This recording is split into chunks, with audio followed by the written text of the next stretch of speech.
Hey guys, today I'm going to read you my favorite book from when I was a kid. This is called There Are Rocks in My Socks, said the ox to the fox. And this is look at this poor old book. This is so old. I used to love to read this story when I was a kid. This was my favorite one, so I'm sharing it with you. I hope you enjoy it. This is by Patricia Thomas, illustrated by Mordecai Gernstein. There are rocks in my socks, said the ox to the fox.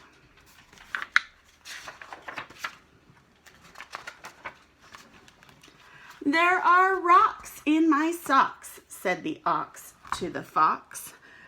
Bumpy old, lumpy old, clumpy old rocks.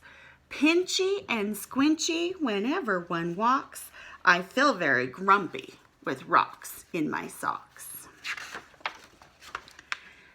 See here, my dear steer, said the fox to the ox. Why don't you stop grumping and take out the rocks?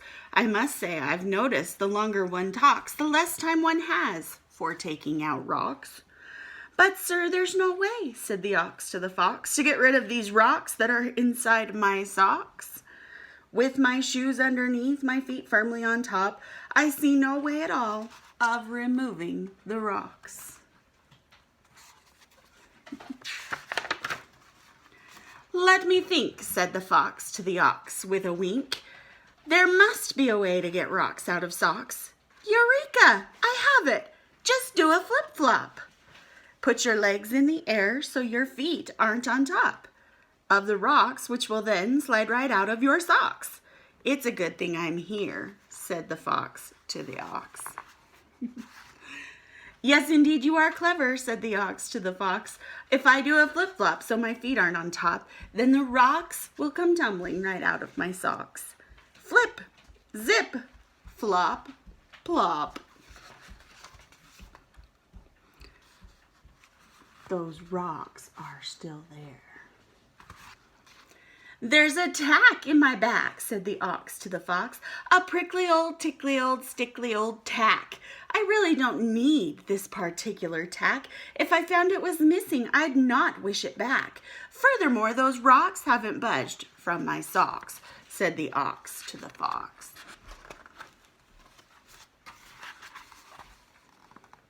Said the fox to the ox, there's no need to sigh. I'll have it all solved in the blink of an eye. Quick, flick your tail neath your back, and you'll knock aside quickly that prickly old tack. You're lucky I'm here, said the fox to the ox. Yes, you're a great help, said the ox to the fox. With a swish of my tail, I'll give that old tack a good whack. That will knock it from under my back.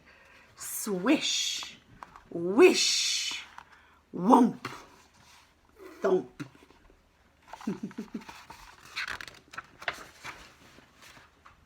There's a rail on my tail, said the ox to the fox. A naughty old, cloddy old, roddy old rail. And I'm sure if this rail were placed on a scale, the whole thing would weigh just as much as a whale. I venture to state that in time one would hate the very great weight of a rail on one's tail, not to mention the tack that is still in my back and all of the rocks that are still in my socks, said the ox to the fox. There, don't despair, said the fox to the ox, for it's true, don't you see? I'm sure you'll agree. You're no more to fear as long as you've me. Your troubles are over, I swear it is true, for what else could possibly happen to you? Bzzz, bzzz, buzz, flit, sit. Uh-oh.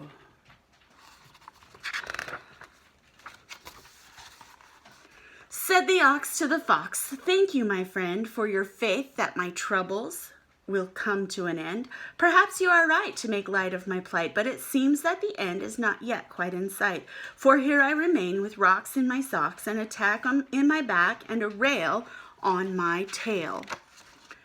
And if that's not enough, I believe a large bee has decided to stop and rest on my knee. That makes me uneasy, in fact, somewhat queasy, for a large bee is a thing with a very large sting.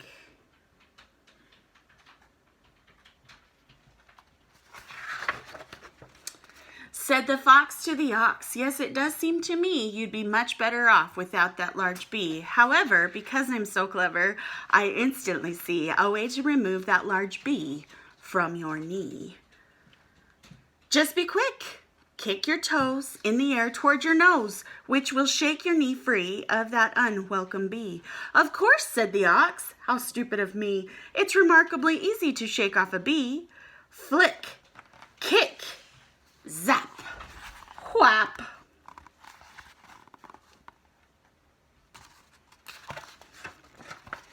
Said the ox to the fox, you've observed, I suppose, that I seem to have kicked myself hard in the nose. Meanwhile, the large bee, not choosing to flee, has been startled instead into stinging my knee, which is, I confess, quite unpleasant for me. What's more, with these rocks still stuck in my socks and the tack in my back and the rail on my tail, I do believe it is fair to state my situation is less than great. Skippity, hippity hop, stop.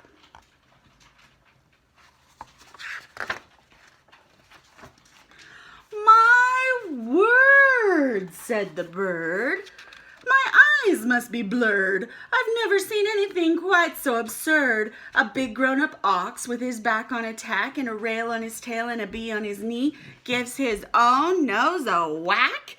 Please don't go, Mr. Fox. As for you, Mr. Ox, would you care to relate how you got in this state? It's a rather long story, said the ox to the bird. It is hard to explain everything that's occurred. I believe it began with my friend here, the fox, who's an expert at getting rocks out of one's socks. Expert. Said the bird to the ox, I really must say, you're going about it in a very strange way. Why not simply roll over? Lift your back off that tack, then just slide your tail out from under the rail and straighten your knee, which so obviously will set the bee free. Mumble, tumble, roll, bless my soul. Now take off your shoes, then take off your socks. Try wiggling your toes, then dump out the rocks. Next, put back each sock and put back each shoe, which is all, Mr. Ox, that you needed to do. Is it true what I've heard? Said the ox to the bird. All I needed to do was to get rid of these rocks, was to take off my shoes and to empty my socks? Of course, said the bird.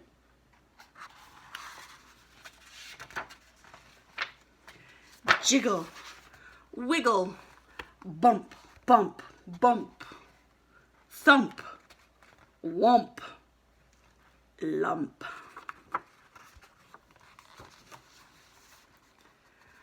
I believe, said the ox, it might well be said that my friend the fox has rocks on his head. I hope you enjoyed this story. It's one of my favorites. I miss you. I love you. See you soon.